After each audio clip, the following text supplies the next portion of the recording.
أعوذ بالله من الشيطان الرجيم. بسم الله الرحمن الرحيم. الحمد لله رب العالمين، وصلى الله وسلم وبارك على سيدنا محمد وعلى آله وصحبه أجمعين.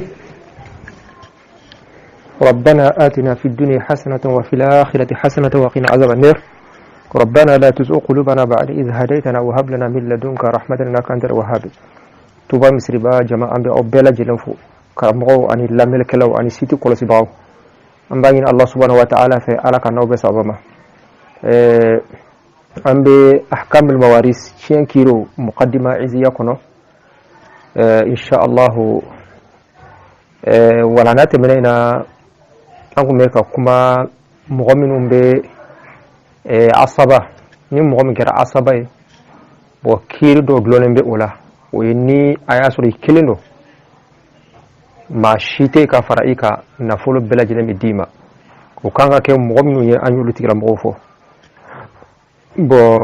na ya suro farda tigi be no ka faraka ibe jofolo no luka farda diruma kuma na folo to be dima bo ina fo de misal yala wa ani balimo wa ani o misala fo ma bi wala na be na bolimi ka sisa al hajb donc o ye geni bi maana karsa chenda ba e meni karsa be ate fasoro ani chenda ba minu fo ango chenda ba chema ta ani duru am musoma o etanye ni ko kika detay mi akorote ka fokoni mo fatro do no bebe ko belaje de cienda ay wa ube nyokonge i faralle i to fole do ka fara cienda ba ka meni karsa bero e sendi ala bo ni karsa bero e sendi ala walima ni hakembe dima meni karsa beno do be bo ala bo belaje lembe do o belaji le hajbu ma bi wala nabe bul ureba faslu ne faranfansi al hajbu ako geni qismani geni sigur maflay geni sigur maflay hajbu isqatin binin ka geni wa hajbu naqlin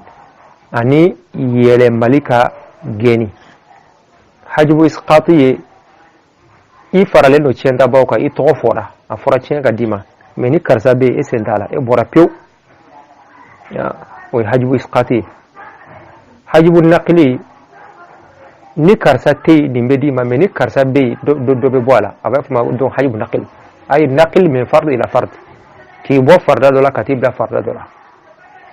comme donc o bena nyefe comme misali yala ango ni mo fatura ewa ka afuruketo ni muso fatura ka furuketo misali yala ni dende no na furo klanje de bedi furukema di dende musobulo na furo klanje be di furukema me ni dembe musobulo dro na furo rubu de bedama donc klanje fanata klanje de bedi ama donc no rubu donc o abe fod ma ko haju naqil ma dembe furketa ka bo klanje la kitab la klanje la ni o rubu wa fu ma ko haju naqil naam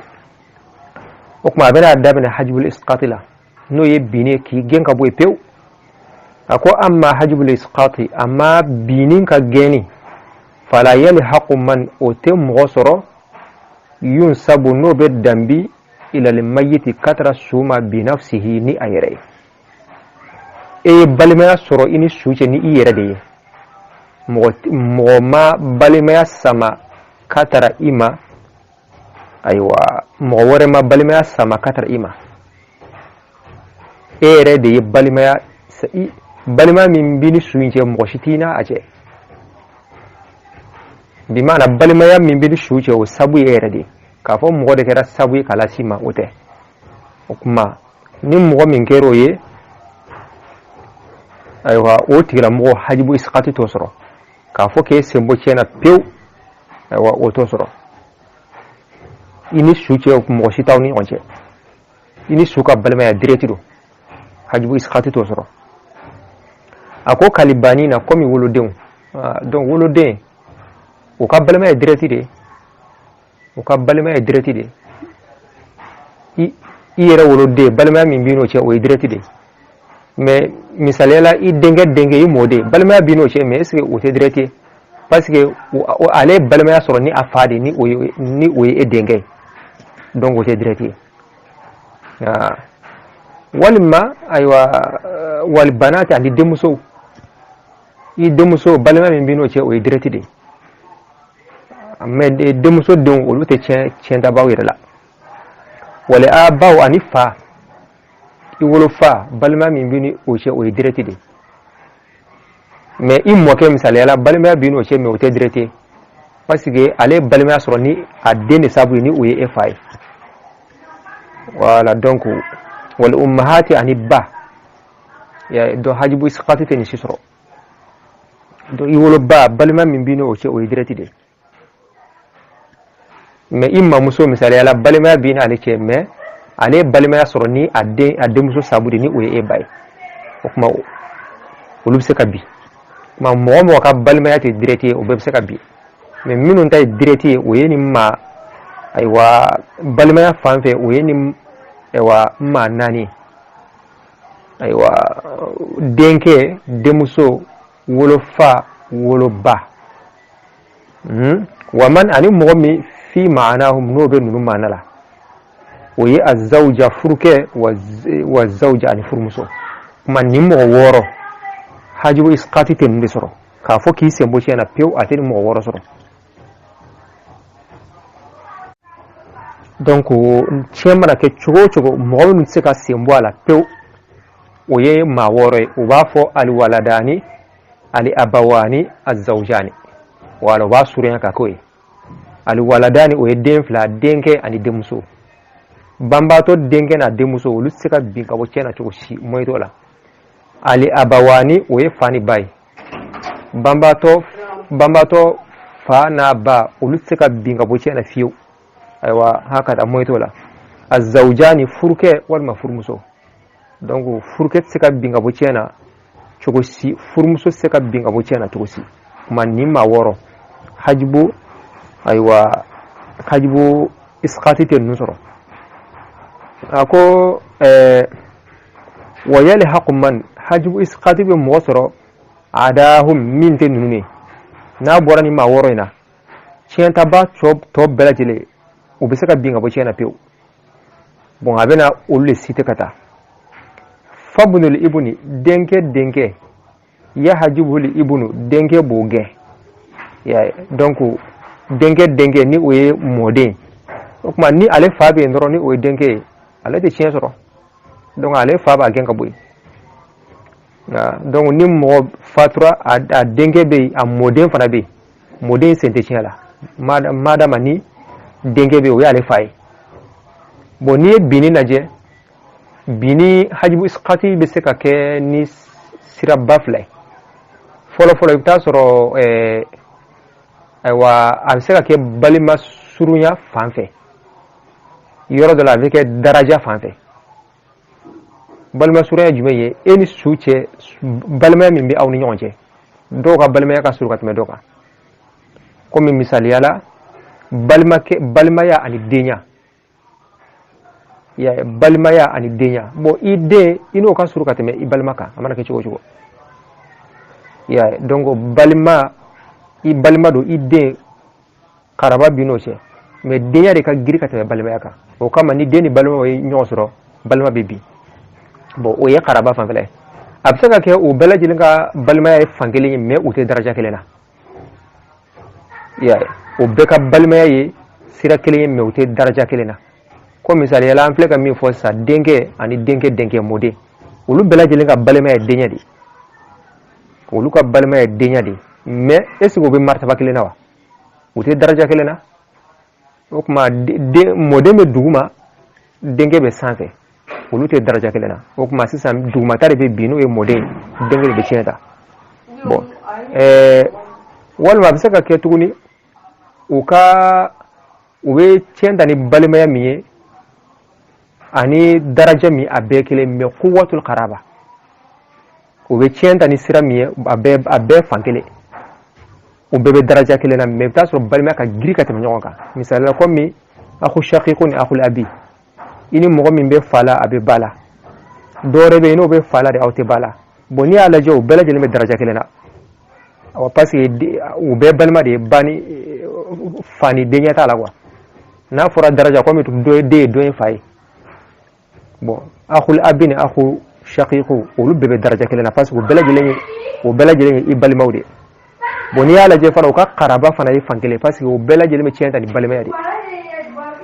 o bela jelen me tienta ni balimaya de mais ni ala je sisan o ka balimaya de fanga ka giri ka tɛmɛ ɲɔgɔn kan parce que ini nimbe fala be bala ini nimbe fala dɔrɔn o kama akhu shaqiqu de be tienta akhul abibi bo hajibu isqati bi se ka kɛ cogo minuna nin cogo saba do o kuma ko ni denke be dɔrɔn denke den ale bɛ bi wali jaddu mɔkɛ yahjubuhu li abu fa bɛ ale gɛn kuma ni fa bɛ dɔrɔn mɔkɛ tɛ fɛn sɔrɔ ale bɛ bi pewu wali ikhwatu balimaw mutlaqan balimaya fan o fan a kɛra ni min bɛ fa la a bɛ bala wa i ni min bɛ awa fa de la o tɛ bala i ni min bɛ bala tɛ fa la balimaya fan o fan yahjubuhu li ibnu denke bolu gɛn wabunuhu an'o den wa in safala har n'a jiginna cogo cogo donc har n'a jiginna cogo cogo naam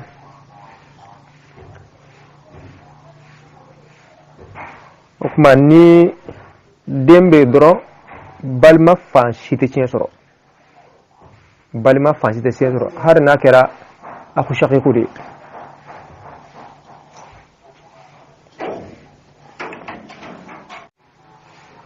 ni awa den be dɔrɔn balima fansi tɛ tiɲɛ sɔrɔ har n'o kɛra mɔden de sa har n'o kɛra denkɛ de har n'a kɛra mɔden de balima fansi tɛ tiɲɛ sɔrɔ na wali abu a ko fa wa donc wali abu ani fa fana b'olu gɛn donc ani fa fana b'olu gɛn ni fa be dɔrɔn balima fansi tɛ tiɲɛ sɔrɔ balima fansi tɛ tiɲɛ sɔrɔ naam wa banul ikhwati balimakɛ denw yahjubuhum aba'uhum olu faw b'u gɛn wa man yahjubuhum ani mɔgɔ minnu b'olu fana gɛn o kuma ni balimakɛ denw bɛ yen mais balima ninnu yɛrɛ fana bɛ yen o kuma ni den kɔni fa ye ɲɔgɔn sɔrɔ dɔrɔn kuma la surunya na fa bɛ den gɛn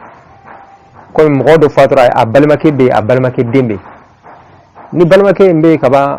balimakɛ den tɛ fɛn sɔrɔ wala ni den kɔni ni fa ye ɲɔgɔn sɔrɔ fa bɛ den gɛn wala kuma la surunya na naam wali jaddu bon den bɛ fa bɛ den gɛn mɔgɔ min bɛ fa gɛn o fana bɛ den gɛn wala donc kuma kɔrɔ de balimakɛ den olu fa b'u gɛn ani mɔgɔ b'olu gɛn ni fa ni den ɲɔgɔn sɔrɔ fa bɛ den gɛn wa mɔgɔ min bɛ fa fana gɛn ka fa la bin n'o fana bɛ yen toujours o bɛ ayiwa denkɛ fana la bin naam wali jaddu mɔkɛ wali ammu ani binakɛ yahjubuhu banul ikhwati balimadenw b'olu gɛn wa man yahjubuhum ani mɔgɔ min b'olu fana gɛn ma parce que balimaya ka surun ka tɛmɛ binaya kan voilà donc balimaya ale ka surun ka tɛmɛ binaya kan ma ni balimaw ni fanincini walima fakɔrɔbaw ɲɔgɔn sɔrɔ balimaw de bɛ tiɲɛ ta fanincini ni fakɔrɔbaw bɛ bi voilà o kuma naam wa bunul ammi binakɛ den yahjubuhu abuhu ale fa b'a gɛn wa man yahjubuhu ani mɔgɔ min bɛ ale fa fana gɛn ma binakɛ bɛ yen o fana den bɛ ni binakɛ bɛ yen kaba den tɛ fɛn sɔrɔ mɔgɔ min bɛ binakɛ fana gɛn o bɛ den fana gɛn wa hakada ayiwa komi ni woloden bɛ yen o bɛ binakɛ gɛn o kuma n'a y'a sɔrɔ binakɛ den bɛ yen hali ni binakɛ yɛrɛ tɛ yen sa ni woloden kɔni bɛ yen dɔrɔn o bɛ u bɛɛ gɛn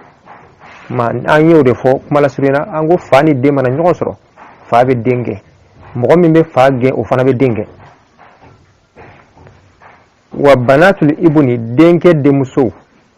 yahjubuhunna alwahidu mɔgɔ kelen b'o olu gɛn min zukuri waladi sulubi kabini kokolo den cɛmaw la denkɛ denmuso ale tiɲɛtaba dɔ ye mais ni woloden cɛman bɛ yen dɔrɔn ale te fensoro ni woloden chama be doro denke aywa ni woloden chama be modere fansi te fensoro wala modere fansi te fensoro akira chama akira musoma wa ni woloden ke be mena soro woloden musoma de atoko woloden musoma de be ma modom bi se ka tienta ka faroka yoro dola wala bambato woloden muso de be chetala deminu ba bolo muso de do chetala bo yeno modem wolu se ka tienta yoro dola na mena soro woloden ko kondo dron abana modem fan shito do chena walisnatani ako mughafla ani mughafla fana bolu gen fasaidan walma minga changati moka musofla min banati sulubi kabini kokolo de musola bo okuma denke de muso mono e mo de muso ango ni wolo den chama be dron ali bebi har ni chama do bebi bon mena ya soro wolo de muso de be okuma mo de muso be se ka chenda na soro de awa shuf bambato de muso kelen pe de be de muso kelen de be donc yeno sumo de muso ni ale be se ka chenda mena kera bambato de muso mana ke flaisa bambato de muso mana ke flai okuma yeno lube sulsandita okuma yeno bintul ibnu bebi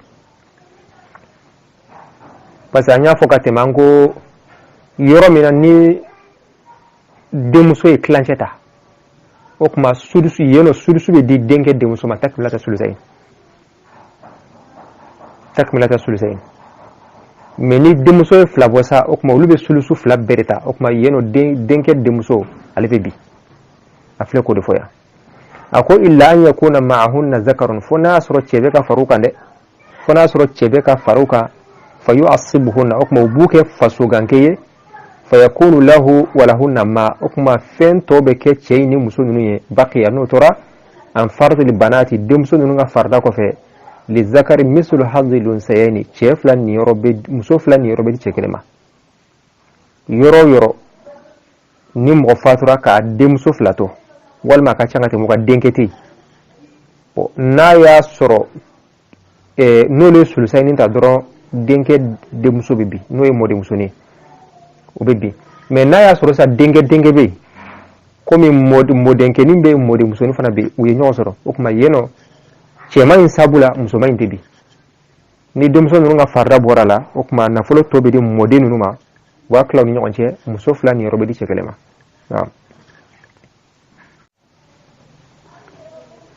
donc yeno ba fo mo denke ni mako al akhul mubarak wa masala do ba fo ko al akhul mubarak bal make barkama parce que na asra le tedro denke de muso bebi donc akunte fesoro ma de mo de muso ni tiensoro na bal make de sabui wa fo ama yeno ko al akhul mubarak mais yoro de la fana avec al akhul mashum ale be ke sabui ka bal muso je tiena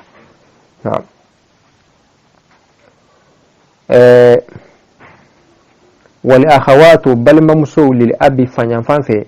يحجبهن الشقيق بل ما شقيق بولو بيجه أو بل ممسو إني من بفعله تبلا ني أخو شقيق بي أيوة وبولو جه donc حتى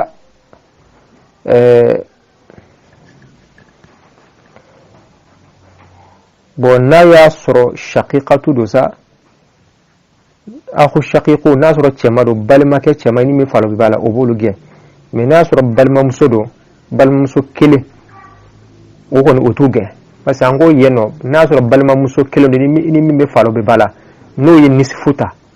ni na folo clanche diro oma okuma ukhtul abi sulu dalema ka keka sulusani dafa bon voilà bo sani ukhtu shaqiqa kera flade sa okuma ukhtul abi bibi to afle no refo ako wa shaqiqatani ukhtu shaqiqa fla balwa muso flamini ube balo be fala fa akthara wal manaka changa timoka ufana be akhawatul abige أخو الشقيق بل ما كي إني مفعل بلو بوجه mais balma muso kele ni me fala o bal otuge parce que ni nisfu dira lema sulusu be duma ka ke ka sulusani dafa ni balma muso fla de bosa ko shaqiqa mana fla de bo wal mana chara ka te mo ko mo ulube sulusani ta na fulo klanje sabana flata no kera dron balma muso ukhtul abi bibi ako illa an yakuna ma'hunna akhul li abin funasru akhul abi be farauluka fayu'assibhunna ubuge faso gangeye okuma fayakunu lahu wa lahunna ma fen tobeke akhul abini akhwatu labinye baqiya no tora an fard al akhawati al ashiq balma muso nunga farda ko fe al ashiqa inule fakilin bakilonye للذكر مثل حظ الأنثيين شيف لن يرو مسو فلان يرو بدي شكلما وكما نيني دمسو أني دينك دمسو مسألة بكسر نقنا أخت الشقيقة من أفلابو بل مسو فكل بكل نو أفلابو ترى أخت الأبي بيبي مسيسا نا يسرو أخو الأبي بينو كفراكا مسيسا أبي تيانتا نو سابوي ni nunu ga farda borala to mi mana to ba klo nyonje chef la ni robidi musuklema donc wa fo ale fana ma yanako al akhul mubarak wal akhawatu al ashiqa ako balma musofa kile bakilun yahjubuhun al abu fabuluge wal ibnu denge buge wabunuhu ani denge balma muso ni fa ko ni be walma denge be walma denge be balma fansi te cien soro ina fa ñu fokate be نعم ولجدات ممسو من أي جهة كنا وكرا فهم فانفي donc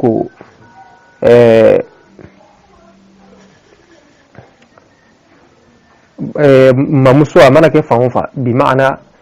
banyan fanfi wa fanya parce que mamuso flabe be chenta fa ba ani baba o be chenta bay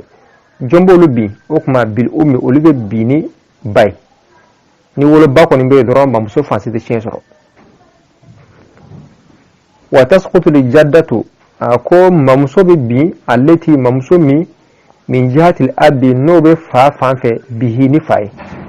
ma fa ba ale chenta ba meni fa be dron donc ale fana bi parce que ale balme asoro ni a dinga de sabui نعم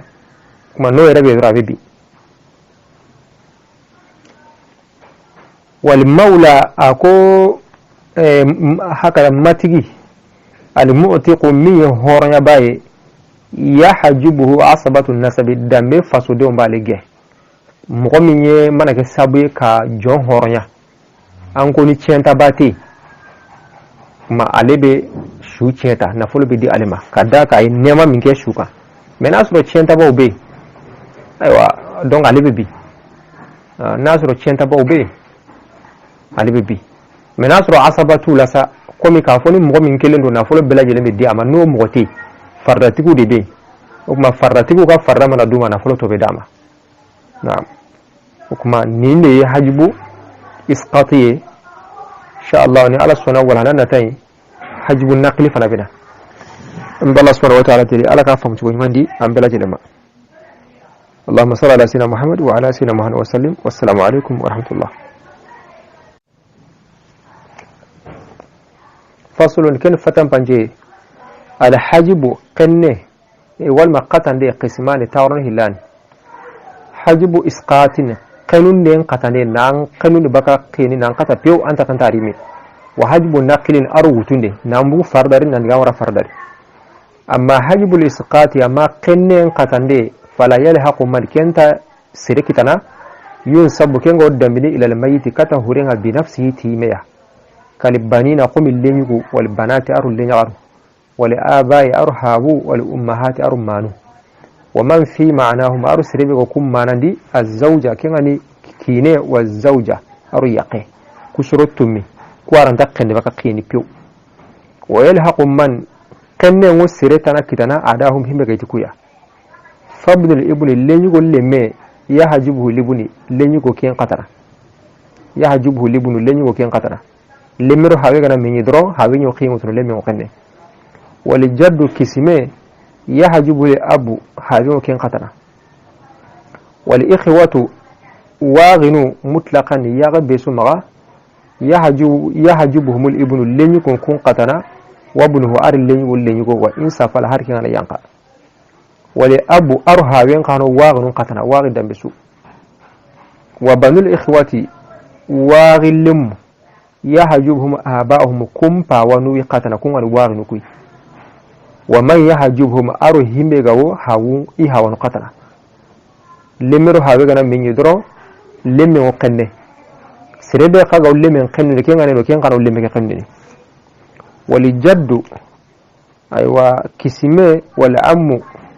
أرو مامي أيوة نعم يحجبه بنو الإخوة واغل لم كون قتنا ومن يحجبهم أرو سربي وكون قتنا وابن العم حاوتون اللمي يحجبه أبوه كمبا وواقتنا ومن يحجبه أرهم بغوا كمبا وقتنا وبنات اللبن اللين يقول لين يغروه يحجبهن الواحد سربان وكين قتنا من ذكور ولد الصلب قل قرن قتل لين يقول والاثنتان أرو سرم باللي فصائدا أرو هم فصائدا هم غنقبكينا من بنات الصلب قل قرن قتل لين يغروه إلا أن يكون معهن الذكر ما كانت يغنى كبيا فيعصبهن كن هاوان كلمة عنو فيكون له ولهن ما هم كتون ينا كنديرا بقي كن أتغو عن فرد البنات اللي يعرفوا فردا بالله تقنقم بالله للذكر مثل هذه الأنثيين يعروه اللي تقنقين يوبانها والأخوات وغيار للأب وغيار هاوان باننو يحجبهن الشقيق أخي ساغن بان وكون قتنا والشقيقتان أروز أغيار السامان نمبلي فأكثر أول ما هي مغان قبهلوي إلا أن يكون معهن أخ لأب من جواري هاوان بانا غنين كبيا فيعصبهن كين ينا هاوان قلمي دونك فيكون له ولهن ما هم كتون ينا أريدا بقي كين أتغو عن فرد الأخوات الأشقاء وغيار السامان نقول تقنقم بالي للذكر مثل حظ الأنثيين واتغن يجوه للتقنقين يعرمانها يعروه للتقنقين يوبانها والأخوات الأشقاء وغيار الساغمانانو يحجبهن الأخ هايون كون قتنا والابن أرو اللنجو وابنه أرو كلمه ولجدات مامو من أي جهة كون يربانغو بانغيا مامانغي والمها ومانغي بالأم كون قتنتي مانا وتسقط الجدة مامو قنة التي مامي بي من جهة الأب كين غور هاوين بانغيا كين غني هاوين مايا به كين وقنتي أيوا هاوينا والمولى كما يقول المؤتق كين غني هورين داني يحجبه أصبة النسب الدمبين فوانغ اللي ممكن قطرة. اللهم صل على سيدنا محمد وعلى آله وسلم والسلام عليكم.